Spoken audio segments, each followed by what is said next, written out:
tal? Muy buenos días. Soy el doctor Armando Cruz y les doy la más cordial bienvenida a nuestro cuarto webinar del año, donde estaremos hablando sobre la obesidad infantil, un problema con solución. Sisnova, tu seguro en salud, como parte de su misión y enfoque, cuenta con este programa llamado Prevención y Salud, el cual consta de brindar información de valor sobre enfermedades y padecimientos de mayor frecuencia y preocupación en México.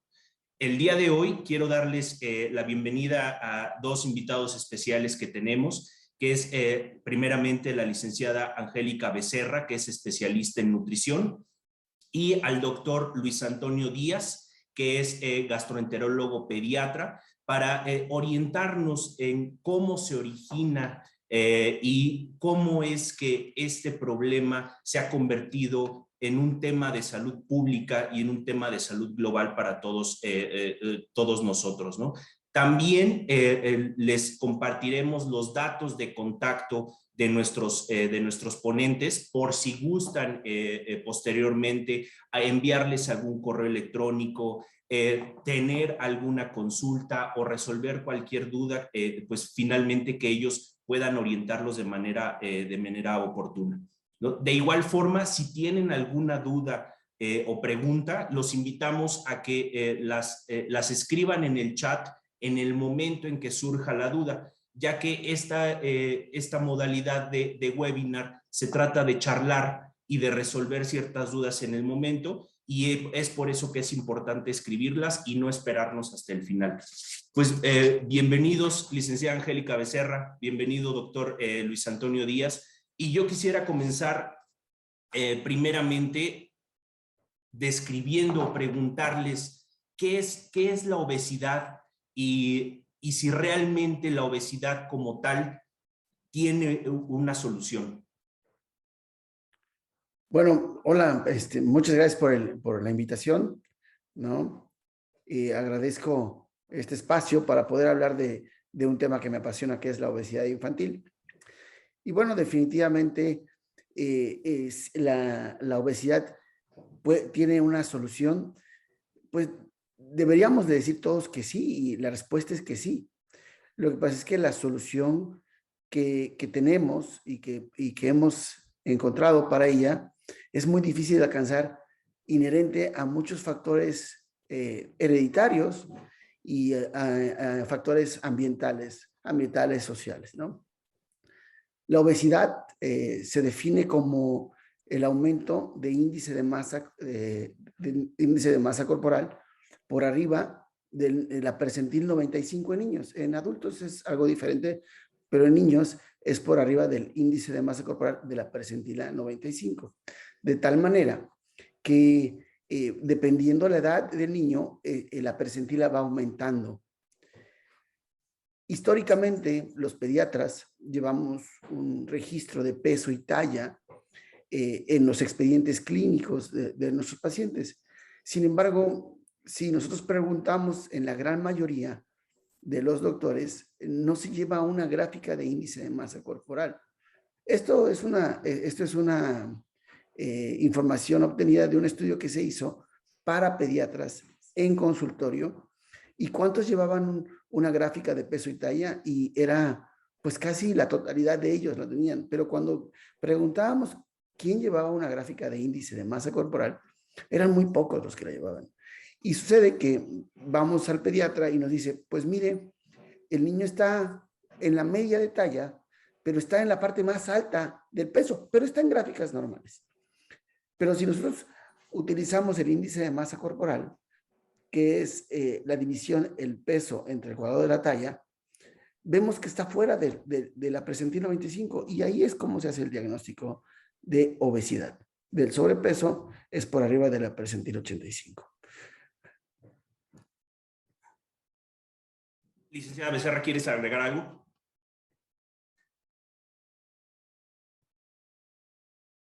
El indicador que comenta el doctor es de suma importancia y bueno, nos hace una relación y de manera indirecta nos dice esa cantidad, ¿no?, de tejido adiposo que tenemos en estos pequeñitos.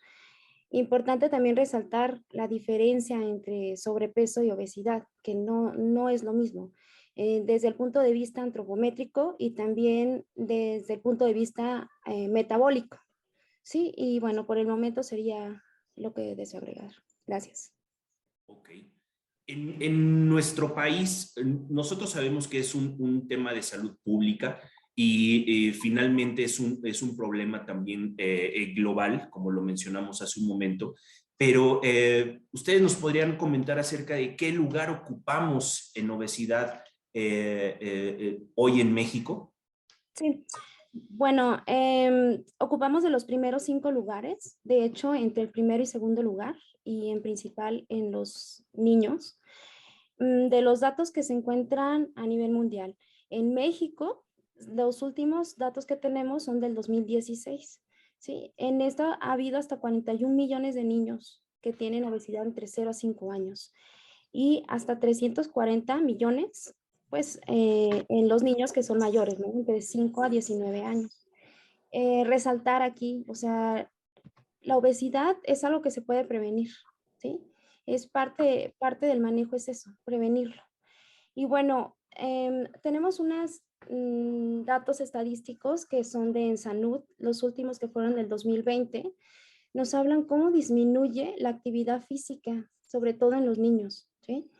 En ellos ha disminuido incluso hasta un 60%. Es un dato alarmante porque el hecho de estar durante la pandemia 2 años, ellos estaban encerrados, no hacían actividad y esto atenúa más el problema, ¿no?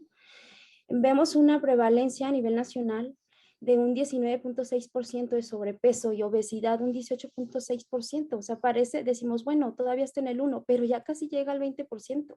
Si nosotros nos ponemos a ver desde que empezamos a tomar nota, que fue desde 2006, con estos porcentajes de obesidad en los niños, pues vamos en aumento y es algo que no debería de estar pasando, ¿sí? Algo también que llama mucho la atención de estas estadísticas es cómo ha cambiado el consumo de alimentos por grupos. Los escolares nos ponen primero los grupos que son de los alimentos recomendados, después nos ponen los que no son recomendados. De los recomendados tienen un porcentaje entre el 30 al 50%, pero llama la atención los no recomendados. Están consumiendo botanas, dulces, cereales, bebidas endulzadas hasta en un 80 a 90%. Y esto es en los preescolares, en los escolares. Y no se digan los adolescentes, que esto aumenta hasta un 90%. Y bueno, Aquí yo, así están nuestras estadísticas. Perdón, doctor. sí, yo quisiera agregar aquí a lo que comenta la doctora, que definitivamente los cambios que ha habido desde la Ensanud 2006, la 2012, la 2018-19, han sido mayores. En la 2006, cuando se hizo el análisis de la obesidad y el sobrepeso era mayor que la obesidad. Pero como fue aumentando el tiempo, fue cambiando la estadística, el sobrepeso comenzó a disminuir, pero comenzó a ganar terreno la obesidad. Llama poderosamente la atención que en la Ensanud, cuando se hace un análisis poblacional y análisis de la ciudad o del estado en el que estás, los niños que se encuentran en las grandes urbes, la Ciudad de México, Monterrey, Guadalajara, etcétera, etcétera, la obesidad creció drásticamente disminuyendo el sobrepeso, inherente a que los que tenían sobrepeso se fueron a obesidad. Pero los niños, y la prevalencia llega hasta el 60% en algunos estados y en algunas ciudades, que es la más alta. Y la más baja es en las comunidades rurales, que este es un porcentaje alto, pero relativamente bajo en comparación a las grandes urbes. Y esto es muy importante porque el peso que le da estadísticamente las grandes urbes hacia la población nacional hace que desvíe completamente la gráfica hacia los grados, hacia la cantidad de obesidad que tenemos porcentual en el país. Entonces, definitivamente, vivir en una ciudad, en una ciudad grande, hace que los niños tengan, es un riesgo para obesidad, ¿no? Y esto es por todo lo ambiental que después hablaremos un poquito. Finalmente sí influye un poco el tema de la transición generacional y la transición tecnológica, ahorita que mencionan esta parte de, porque finalmente la tecnología también ha absorbido mucho a la gente y cada vez también nos volvemos mucho más sedentarios. Eso también influye en los niños, ¿no? Hoy también con los videojuegos, porque finalmente yo me acuerdo que antes también había videojuegos, pero hoy esta transición tecnológica de la cual nos hemos hecho dependientes, pues yo creo que también favorece mucho esta, una de las causas, ¿no?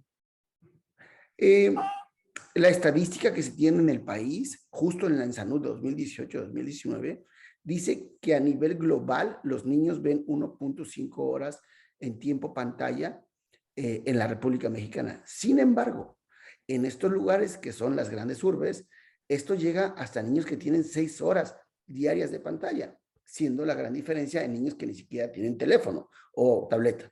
Entonces, esto hace un balance poblacional. Sí, definitivamente, el uso de pantallas ha hecho que el niño se vuelva sedentario. Y eso es un factor ambiental muy importante para que la obesidad aparezca. Hablando de lo, perdón. Sí, adelante, adelante, doctor. Hablando de lo generacional, hablando de la generación poblacional o de la herencia, ¿no? Sabemos que si los dos papás son obesos, el riesgo para que este niño sea obeso puede ser hasta el 80%, va del 64 al 80%. Si un papá es obeso, el riesgo de que este niño sea obeso va del 32 hasta el 49 y punto algo, 50%. Y si los dos papás no son obesos, tienen un índice de masa corporal, el riesgo para obesidad es de 9%. Y esto es ambiental y genético. Y cuando digo genético, es que no es que tengamos un gen de la obesidad, es decir, este es el gen de la obesidad y si lo tienes vas a ser obeso. No. Se han identificado aproximadamente unos entre 100 y 150 genes que te llevan a la obesidad, no que te hagan obeso. Por ejemplo, los genes de la leptina o los genes de la resistencia a la insulina o los genes de los triglicéridos que te dicen, bueno, tú tienes una condición que te puede llevar a ser obeso, ¿no? Pero no hay un gen de la obesidad. Pero los factores ambientales, si tengo los dos papás que son obesos, ¿no? Porque les encantan las pizzas, el sábado en la noche cada quien se come una pizza, pues el niño se va a comer una pizza. O si los papás no hacen ejercicio, el niño no va a hacer ejercicio.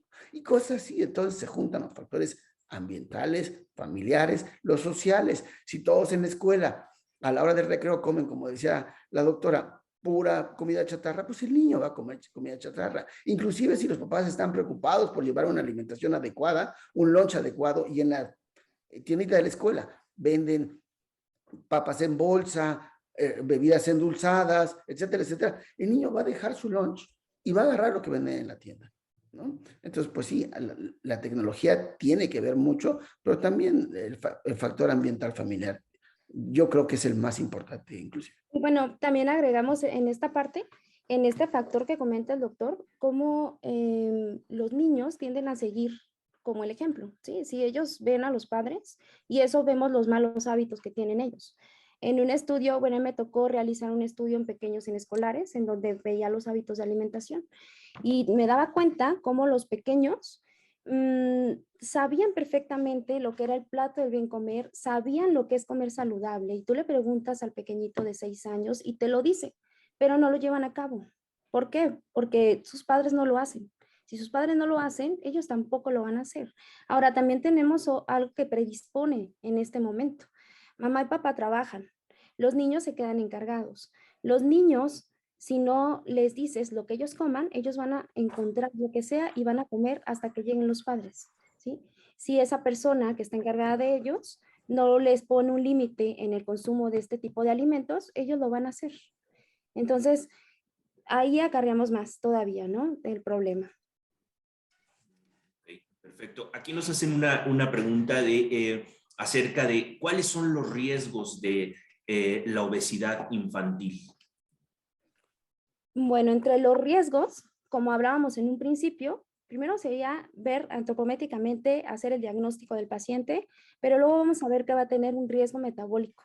El riesgo metabólico sería la predisposición a enfermedades futuras. Entre las primeras sería resistencia a la insulina, tener síndrome metabólico, tener diabetes y enfermedades cardiovasculares a una etapa temprana, ¿sí? Y lo cual se nos puede ir de las manos con este pequeñito.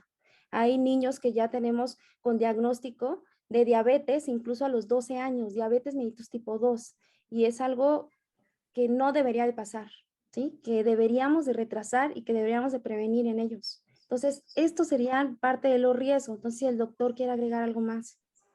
Sí, así como dice la doctora, los riesgos metabólicos son muy grandes, pero también hay riesgos de la obesidad infantil tardíos. Hay riesgos inmediatos, mediatos y tardíos.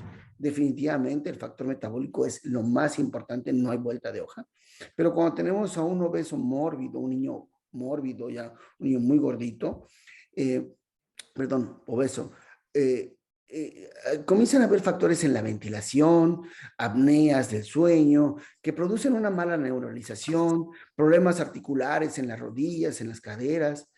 Y si eso lo unamos a los problemas metabólicos, como puede ser la hipertensión o la dislipidemia o la diabetes, esto nos lleva a que este paciente, este obeso, mal diagnosticado, mal tratado, pues tenga un riesgo de muerte súbita, pues inherente a todos estos factores que tiene a edades tempranas, tan tempranas como 13, 14 años, ¿no? Y son pacientes que de pronto dicen, pues es que estaba muy bien, estaba un poquito gordito, porque así dicen todos, pues, es que está un poquito gordito. Y pum, tuvo una arritmia y un paro cardíaco. No es tan frecuente, pero ha sucedido y cada día sucede más en nuestro país. ¿Cómo decirles o cómo instruir a los papás? Porque esto ya con todo lo que comentan, pues es un tema también, es un tema cultural, ¿no? En el cual el niño pues sigue un patrón y sigue un ejemplo. Pero ya una vez estando ahí, ¿cómo decirle o cómo indicarle a los papás cómo pueden darse cuenta de que a lo mejor existe sobrepeso? O algunos datos de alarma en cuanto a su hijo, a sus niños, porque hoy también se tiene la creencia de que está flaquito el niño, pues está desnutrido, ¿no? Y gordito es que está, o así lo mencionan, ¿no? Está gordito, pues está sano, ¿no? Entonces, ¿qué tips darle o cómo hacerle para que los papás puedan ellos identificar que su hijo o que el niño tiene esta predisposición o que empieza a caer ya en sobrepeso? Bueno, de parte de nutrición, lo primero que hacemos es que tiene que tener sus citas cuando debe de ser con el pediatra, ¿sí? Tiene que llevar una secuencia de revisiones y de esta manera se puede detectar. Ahora, hay quienes no tienen un acceso a la salud tan fácil, ¿no? O que económicamente es complicado por la cantidad de hijos que tienen. Ok, debemos de cambiar hábitos. Debemos de entender que no podemos seguir la vida viendo y comiendo todo lo que se les antoje a los pequeñitos.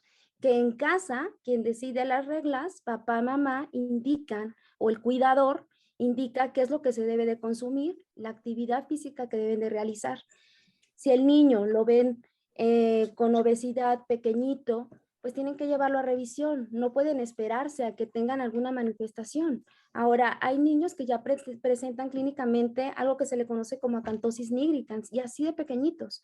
Entonces, esto también podría ser clínicamente relevante, ¿sí? Decirles si ve que su cuellito está negro, si nota que el niño come demasiado con respecto a alimentos chatarra. Si nota que el niño está creciendo mucho más que los pequeñitos que son de su edad, porque los niños que tienen obesidad tienden a crecer mucho más rápido, ¿sí? Que los otros pequeños. Entonces, esos podrán ser algunos datos clínicos. Ahora, no sé, el doctor puede agregar algo más. Claro, como dice la doctora Becerra, es importante que vayan al pediatra, eso es importantísimo. Pero sí, hay veces que no se puede. Y entonces, lo que podemos hacer de una manera fácil, que ya existen unas gráficas ahí estandarizadas, es medir el índice cintura-talla. Es decir, 2 centímetros por arriba de la cicatriz umbilical, se mide la cintura y se divide entre la talla. Y si está mayor de 0.5, este niño comienza a tener una adiposidad central. Entonces, es como un factor, como una medición rápida y fácil. Ahora, el niño con obesidad no se duerme y amanece obeso. ¡Pum! Apareció obeso el niño. No, esto es algo que va pasando poco a poco, con los meses, porque no es de días, es con los meses.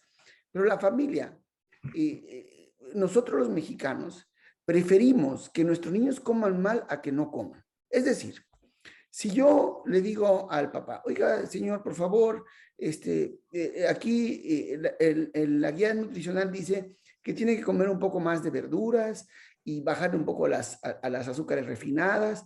Y el papá dice, es que doctor, es que no come. Yo les digo, pues si no come, pues que no coma. No va a pasar nada. No, doctor, ¿cómo no va a comer? Pues ya que coma aunque sea 5 hot cakes para que tenga algo en la panza, ¿no? Y entonces los papás prefieren que coman mal a que no coman. Eso es por una parte, ¿no? Que ese es un factor importantísimo, que los papás tienen que ser conscientes que es mejor que no coman, claro, ojo, que no coman un tiempo de comida o 2 tiempos de comida, no que no coman permanentemente, a que coman mal. Y la otra, si yo veo que mi hijo, como dice la doctora, está muy alto, yo papá mido 1,60, yo mamá mido 1,58, mi talla genética blanco es en la percentila 3 y de pronto mi hijo está en la percentila 95 de talla, entonces decimos, ay, mira mi hijo qué alto está, salió al primo octavo que era gigante. No, algo está mal con este niño está creciendo de más, porque tiene la percentila de talla en la 95 o en la 85 y el peso por arriba de la 95 y su índice de masa corporal está volado. Pero nosotros lo que queremos es ver al niño bien grandote. Es el más alto del salón. Sí, es el más alto, pero también es el más pesado. Y entonces cuando el niño está fuera de su talla genética, algo está pasando. A los papás casi no les preocupa que esté alto el niño. Pero que esté bajito sí les preocupa mucho. Entonces tenía que ser tan preocupante que esté bajito como que esté alto.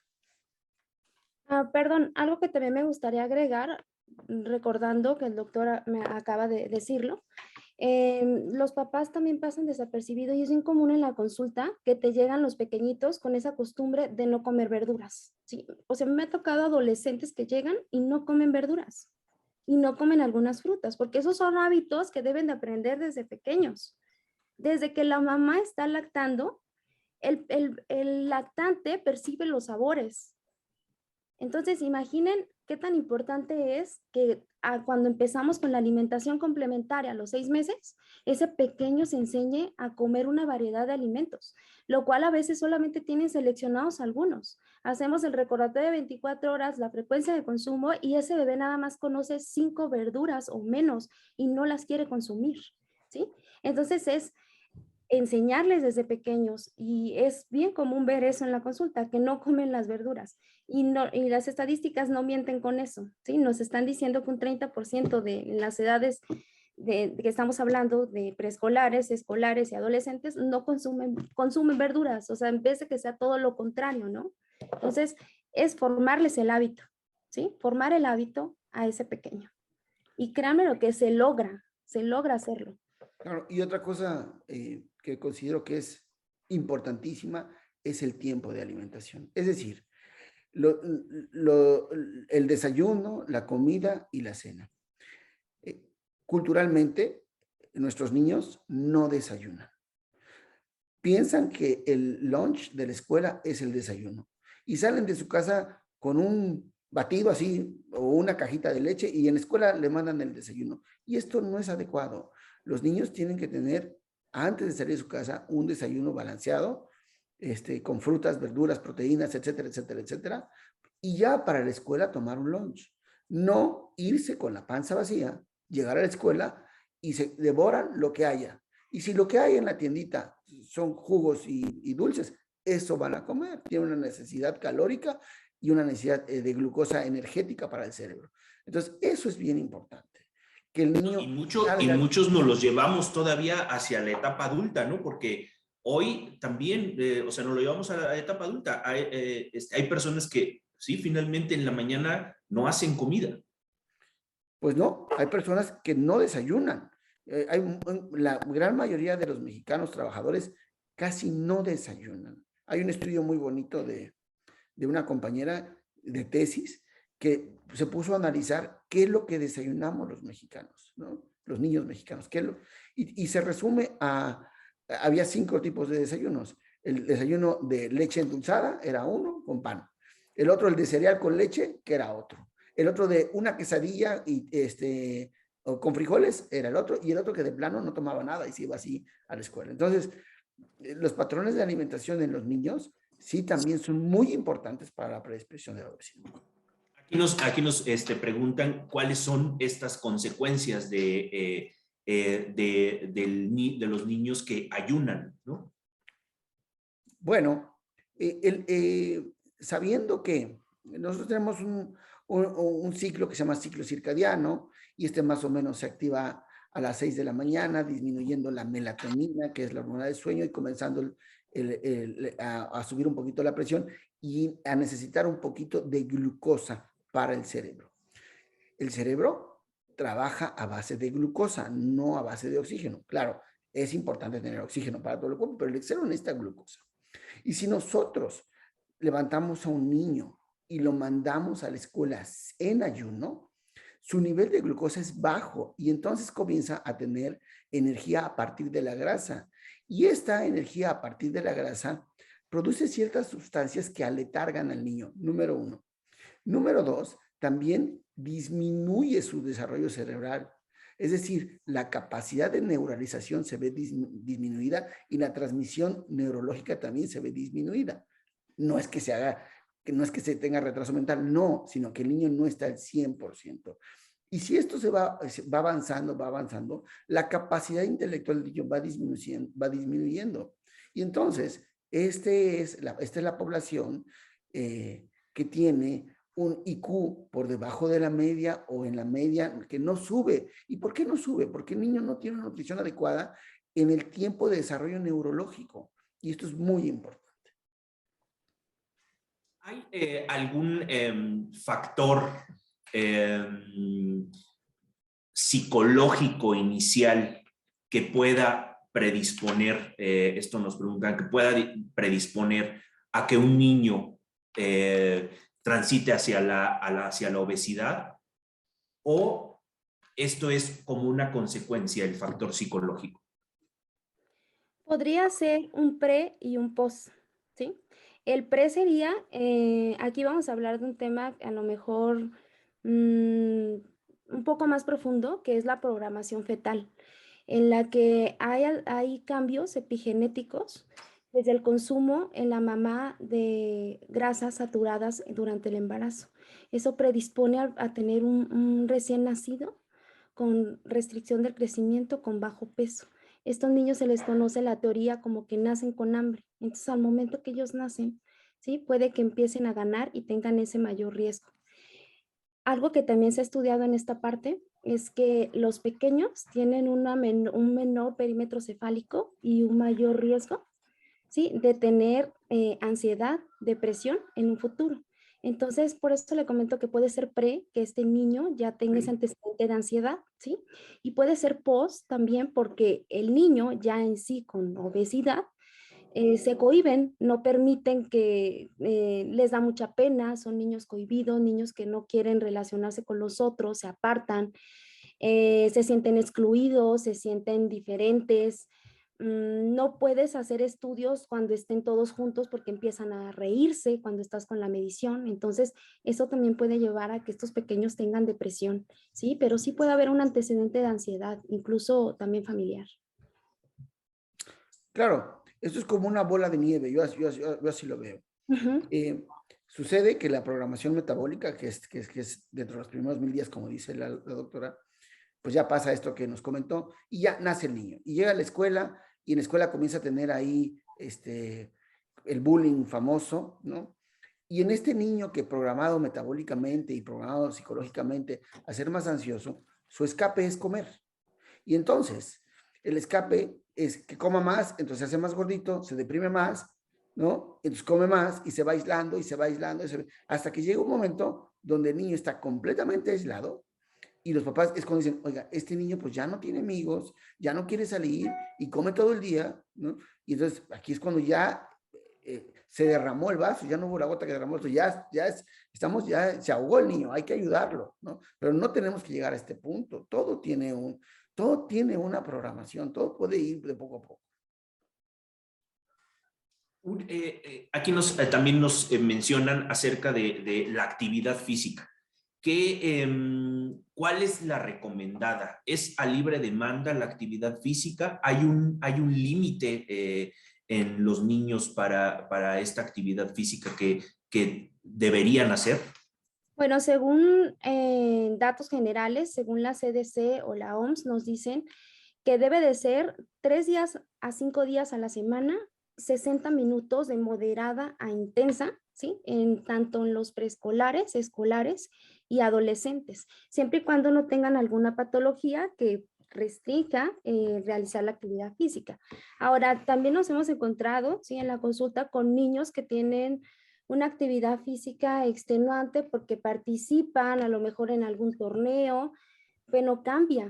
O sea, y aquí aclararle también a todas las personas, la nutrición, la medicina, no son recomendaciones, es individualizado, es integral el trabajo. Entonces, cuando nosotros checamos a un pequeño, no solo vemos que esté creciendo bien por estatura, por peso, nosotros vemos que tenga buena masa muscular, que tenga buen porcentaje de grasa y acorde a eso, hacemos su plan de alimentación. Si realiza más actividad física. Entonces, si son niños que realizan más de 2 horas de lo que es la recomendación, incluso hasta 4 horas al día, a esos niños se les aumenta el requerimiento, pero debe de ser supervisado, ¿sí? Para evitar que lleguemos a esto, que es el sobrepeso y la obesidad. Es por eso entonces, nada más para aclarar aquí esta parte importante que comenta la licenciada, al momento de decir que es personalizado, entonces no caer en el error de decir, a él le funcionó este régimen, a mí va a tener el mismo éxito. Siempre tiene que ser individualizado. Yo comento en la consulta que la nutrición del niño es como ir a comprarse una camisa a un sastre, ¿no? Si uno va a una tienda y dice, pues yo, pues por mi tamaño y mi peso, ocupo una camisa talla M, ¿no? Y un señor que esté más alto que yo, tal vez también utiliza una talla M. Y ahí nos doblamos las mangas o así. Pero si vamos con un sastre, y el sastre dice, bueno, mira, te mido el cuello y te mido las mangas, pues tu camisa es una talla M, pero tienes a la medida el cuello, las mangas. Igual es la nutrición es a la medida. Claro, hay veces que no se puede, hay veces que no podemos ir con un nutriólogo, que no podemos ir con un pediatra. Lo que tenemos que hacer es más o menos darnos una idea de qué tipo de ejercicio está el niño haciendo, qué edad tiene el niño, ¿no? Y qué actividad está haciendo. Por ejemplo, hay niños que hacen 3, 4 horas de ejercicio, puntualmente hacen fútbol, que es muy popular, o natación, ¿no? Donde su consumo energético es muy elevado. Entonces, a ese consumo energético se le tiene que sumar el consumo energético por el crecimiento y el desarrollo. Pero si yo a este niño que hace mucho ejercicio, que gasta mucha energía, solo le doy de comer energía a base de carbohidratos, su dieta va a estar desbalanceada y no va a ganar buena masa magra, no va a ganar buen músculo, etcétera, etcétera, etcétera. El punto es que si yo veo en internet una dieta para un niño que hace 4 horas de ejercicio, la pregunta es, ¿qué ejercicio es el niño? ¿Qué edad tiene el niño? ¿Dónde hace el ejercicio? Y esto tendría que ser más individualizado. Es muy difícil de pronto a los niños atletas darles una recomendación nutricional estándar. Siempre tiene que ser individualizada. Con esto entonces, pues sí, finalmente concluyen que el mejor tratamiento para un niño con sobrepeso u obesidad es el que tiene un régimen integral y personalizado. Así es. Sí, pero definitivamente podemos tener el mejor régimen integral y personalizado, pero si la familia no ayuda, no importa que vayamos con el mejor nutriólogo y tengamos el mejor alimento y el mejor tiempo de alimento, si la familia no ejerce el ejemplo y no pone una regla hacia el alimento chatarra, el niño va a ganar peso, va a ser con sobrepeso u obeso.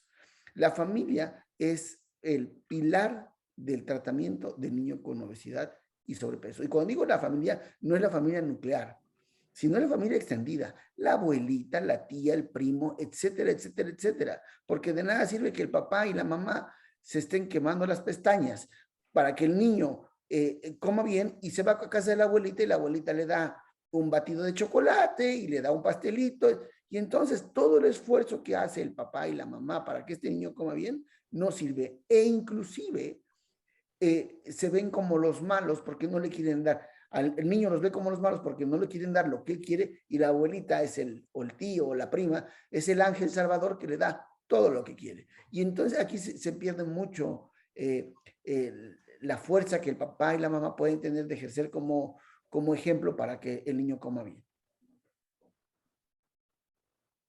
Perfecto. Aquí nos hacen una pregunta antes de pasar y seguir con la charla. Nos preguntan que aproximadamente qué ingesta debería tener una niña de 11 años que entrena 2 horas de básquetbol cada 5 días de manera periódica. Tiene 11 años y entrena 2 horas de básquetbol cada 5 días de la semana. Ok, primero tendríamos que medir y ver exactamente 11 años, cuántos meses, ¿sí? Es alrededor, para ella, sería alrededor de 2,000 kilocalorías o un poquito más por el hecho de lo que está realizando y por la etapa, porque se encuentra en la preadolescencia o ya en la adolescencia. Entonces necesitamos todavía recabar un poquito más de datos, pero sería alrededor de 2,000 kilocalorías. Perfecto. Sí, para ella. Muchísimas gracias. Ahora que están en boga esto de los regímenes dietéticos tan mencionados, uno, bueno, ya es qué tan recomendable es que un niño sea vegetariano o se les imponga alguna dieta hasta incluso de estas llamadas veganas. Esa es una pregunta muy buena, ¿sí? Y la verdad es que surge en muchos lugares y más porque empezamos a tomar este tipo de modas. No es bueno, no es bueno, ¿por qué? Porque no es una dieta completa. Puede causar deficiencias de micronutrientes, en especial la vitamina B12 y otros como el selenio, el zinc, ¿sí? Entonces, a un niño no lo podemos predisponer a esto. En primera, porque es una etapa de vida vulnerable, tanto él como la mujer embarazada y los adultos mayores. No lo podemos predisponer, está en crecimiento, entonces no se le debe de imponer una dieta de moda a ese pequeño. Debe llevar una dieta variada, debe llevar una dieta completa. Y cuando él pueda tomar esa decisión, pues bueno, lo podrá hacer siempre y cuando pues con consejería, ¿verdad? Y con apoyo de un profesional de la salud. Doctor Díaz, ¿tú tienes alguna experiencia en este tipo de casos? ¿Has recibido este tipo de casos? Pues sí, ahora que está más de moda esto de las dietas especiales, los vegetarianos han existido toda la vida, ¿no? Hoy está un poco más de moda, pero han existido. Particularmente los vegetarianos, hay familias completas vegetarianas que han vivido generacionalmente sin comer ninguna proteína de origen animal, pues les va bien y viven bien, claro. Como decía la doctora, a un niño que está en desarrollo pleno no podemos de primera instancia quitarle todos los alimentos o los productos de origen animal. Sin embargo, cuando un niño está en el periodo de crecimiento de la lactancia materna, la proteína de la leche de vaca, de la leche de mamá, es una proteína de origen animal. Y sirve para el desarrollo inicial de los niños y su crecimiento. Una vez que dejan de ser lactantes, que es después de los 2 años, se puede dar una dieta balanceada que tenga poca proteína de origen animal, o hay casos muy especiales que los papás definitivamente no quieren que tomen ninguna proteína de origen animal, y se les dan suplementos alimenticios, ¿no? Que son los menos. Sin embargo, los de moda son los más. Yo veo aquí papás que son muy atléticos, llevan dietas espectaculares con nutriólogos y quieren que el niño lleve la misma dieta que ellos. Y es virtualmente imposible. El niño está en un periodo de crecimiento y desarrollo y no podemos limitar a un niño que está en la parte más importante de su vida de crecimiento y desarrollo a quitarle alimentos que le sirven para su crecimiento y desarrollo. Los que nos dedicamos a la pediatría y nos llega un niño con sobrepeso u obesidad, lo último que queremos en las más de las veces es que baje de peso. Es decir, este niño que tiene sobrepeso u obesidad, el objetivo del nutriólogo o del doctor no es que baje de peso, sino es de que se ajuste su índice de masa corporal en base a la talla y que aprenda a comer. Si tenemos un niño que tiene obesidad, que pesa, voy a ser hipotético, que pesa 40 kilos y mide un metro, está bien que haga ejercicio, que aprenda a comer y eventualmente, si no gana peso y se queda con 40 kilos hasta que alcance 1,50 m, va a estar bien. El objetivo no es que baje de peso. Sin embargo, el niño que entra en un régimen, hay nutriólogos que no tienen esta visión, que no son especialistas en niños, que dicen, bueno, tiene 40 kilos y le sobran 7, vamos a quitárselos. ¿Cómo? Y lo comienzan a quitar comida, alimento, les dejan dietas de restricción. ¿Y qué pasa con el niño? El niño no recibe todos los nutrimentos para su crecimiento y se escapa, hace escapes. Se va a la tiendita de la esquina y como tiene mucha hambre porque le dieron de comer media manzana, pues va y se come una bolsa de papas completa. Y si puede, se comemos. Entonces, esto no funciona. Lo que queremos con los niños no es que bajen de peso. Queremos que ajusten su índice de masa corporal. Y si comiendo bien y haciendo ejercicio pierden kilos, pues es una ganancia. Pero no es el factor primordial en la nutrición del infante.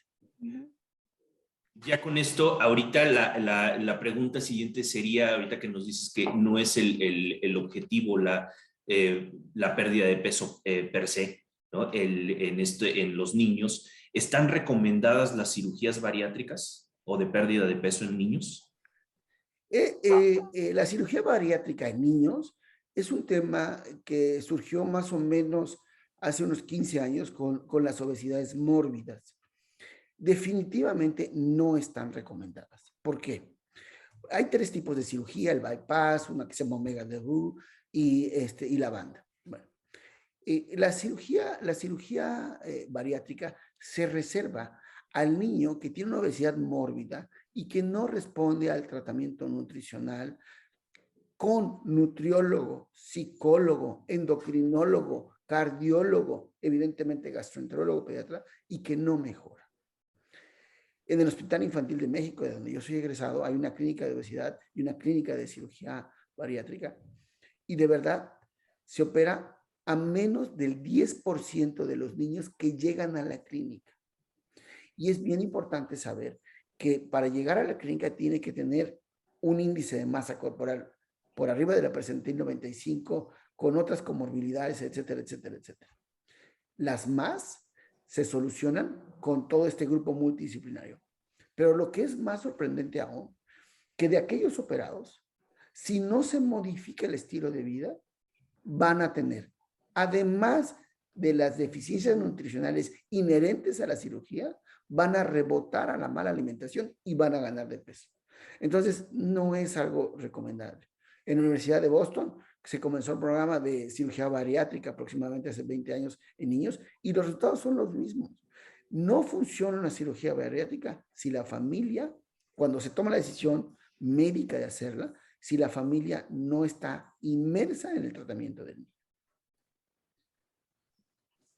¿Querías comentar algo, licenciada Becerra? No, comparto lo que dice el doctor. Efectivamente, o sea, no está indicado en los niños por ese motivo, porque si no cambiamos los hábitos, pues no nos sirve de nada haber realizado la cirugía.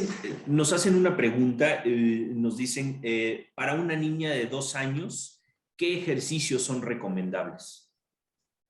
Ok, no hay en sí como algo específico en la actividad en estos pequeños porque en sí son ellos muy activos. Lo que sí es que pueden realizar algún tipo de baile, ¿sí? No someterlos a una disciplina que los vaya a estresar porque en primera ellos apenas se están reconociendo, no se les puede obligar. Pero sí llevarlos a una actividad, por ejemplo, llevarlos al parque, que estén activos, ¿no? En ese tiempo, no tenerlos todo el tiempo sentados, porque incluso hay quienes los tienen sentados porque no quieren que estén activos, porque sacan las cosas y tiran, ¿no? Y no, o sea, ellos deben de llevar una actividad, ¿sí? Y esa actividad pues sería al aire libre, de preferencia, y no, que no sean obligados. Hay otra pregunta que nos hacen acerca de en las niñas, ¿qué hay del desarrollo en una niña de aproximadamente 10 años con obesidad que inicia con su climaterio? ¿No? O sea, esta parte del también cómo interfiere también en una niña obesa el climaterio. Bueno, es la menarquia, el climaterio no, pero sí. En las niñas obesas, bueno, en las personas obesas, tanto en los niños como en las niñas, la grasa acumulada en el abdomen es a base de triglicéridos y las hormonas femeninas son a base de triglicéridos, ¿no? Entonces, hay algunas veces donde por tener un índice de masa corporal aumentado, los niveles de hormonas femeninas también son aumentados. Y esto hace que en algunas personas pues pueda comenzar la menarquia antes, pero también pueden pasar otras cosas. Pueden también tener una sobreestimulación ovárica y puede ser presa de un síndrome de ovario poliquístico o de anormalidades en la regla, que son amenorreas prolongadas o hipermenorreas. Entonces, sí, también tiene que ver mucho el nivel hormonal que tenga al nivel de masa grasa que tenga en la niña. De hecho, sí, lo hablábamos hace un momento, el desarrollo en ellos es mucho más rápido. Entonces, por ese motivo, ¿no? Que comenta el doctor. Perfecto. Pues para ir concluyendo e ir cerrando nuestra charla, ¿qué podríamos decir? ¿No? ¿Cómo podríamos trabajar en la prevención acerca del sobrepeso y la obesidad infantil en México sobre todo, ¿no? Bueno, de mi parte, yo le recomiendo a todas las mamás que traten de dar siempre lactancia materna. Eso es un factor preventivo, ¿sí? Y ya se han hecho estudios en donde nos damos cuenta de eso. Otro sería estar atentos, si no podemos estar en casa, estar atentos de lo que consumen nuestros hijos, tanto en la escuela como en casa. Llevar un conteo de lo que están consumiendo, ¿sí? Y más que conteo, sino la calidad de los alimentos que consumen, porque a veces no se puede hacer el conteo en todos, ¿no? O lo hacen en temporadas. Si ya tenemos una predisposición por papá y por mamá, pues bueno, hay que poner el ejemplo, ¿sí? Y nosotros cambiar nuestros hábitos para que ese pequeñito también cambie de hábitos. Y si es la primera vez que escuchamos esto, no lo dejemos pasar desapercibido, sino que pongamos atención y realmente lo apliquemos, porque ellos lo que aprenden hoy son lo que le van a enseñar a sus próximas generaciones. Entonces, ellos son la clave de lo que va a pasar en un futuro, ¿sí? Y bueno, eso sería de mi parte. Con lo, Gracias, pues licenciado. ahora con la tecnología, ¿no? Resulta un poquito más fácil llevar un control del peso y la talla y el índice de masa corporal de los niños. Basta con tener una báscula en la casa y una regla para medir al niño y bajar una aplicación que te diga cuál es el índice de masa corporal. Entonces, esa es como una manera para tener un registro, pero definitivamente no podemos hacer nada si no hay un ejemplo con los papás. Prácticamente todo se resume a la familia, al medio ambiente. Eh, yo no le puedo decir a mi hijo, no te comas las galletas y yo me como una caja. O peor aún, yo no le puedo decir a mi hijo, no comas galletas habiendo la caja. Lo más fácil es, no compren la caja de galletas. Si no hay galletas en la casa, no se los van a comer. Sale mucho más barato de primera instancia y a largo plazo no comprar galletas y comprar una fruta de temporada, un plátano o verdura, un jitomate, porque el niño va a consumir lo que hay porque tiene hambre, ¿no? Y se va a acostumbrar a comer eso, a estar esperando a que el niño tenga una enfermedad y que lo tenga que ir al doctor y hay que sacar exámenes de laboratorio, etcétera, etcétera, etcétera. Entonces el ejemplo sigue siendo lo más importante y lo que se tenga en la casa, como dice la doctora. Lo que hay en la casa es lo que van a comer.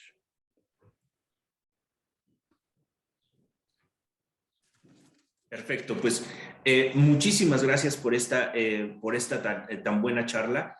Realmente a nuestro auditorio, pues les vamos antes de terminar, hacer una encuesta, ¿no? Quisiéramos que nos ayudaran a responderla para finalmente también desarrollar de la mejor manera los próximos webinars. Y en su pantalla, pues estarán apareciendo unas preguntas tales como cuál es su género, cuál es su edad, cómo se enteraron del webinar, saber si el contenido les fue de utilidad, qué tan probable es que recomienden nuestros webinars y en qué horario les gustaría que fueran nuestras pláticas para así pues poder ir mejorando poco a poco. Nuevamente, pues muchísimas gracias, Angélica, muchísimas gracias, Luis Antonio, ¿no? Fue un placer haber platicado y haber charlado de este problema tan importante hoy en nuestro país, ¿no? En el mundo, y que finalmente, pues, así como lo mencionan, ¿no? El ejemplo, mientras más cultura alimentaria, ¿no? y más conciencia tengamos, pues mejor nos vamos a ir desarrollando y mejores, obviamente, generaciones vamos a ir dejando, ¿no? Así es, muchas gracias por la invitación. Igualmente, muchas gracias. Nuevamente, muchas gracias a todos y pues les recordamos que en el mes de mayo pues estaremos hablando de qué es el lupus, ¿no? Y les vamos a compartir nuestro canal de YouTube por si gustan ver alguna de las pláticas anteriores. El canal de YouTube se llama Prevención y Salud Cisnova. Y los invitamos a seguir al pendiente de su correo, ya que ahí estaremos enviando todos nuestros comunicados de las próximas pláticas mensuales, ¿no? Y nos dará mucho gusto poderles seguir compartiendo toda esta información que puede pues ayudarnos a todos, ¿no? Ayudarte a ti, a tus amigos y a tu familia. Gracias y hasta la próxima.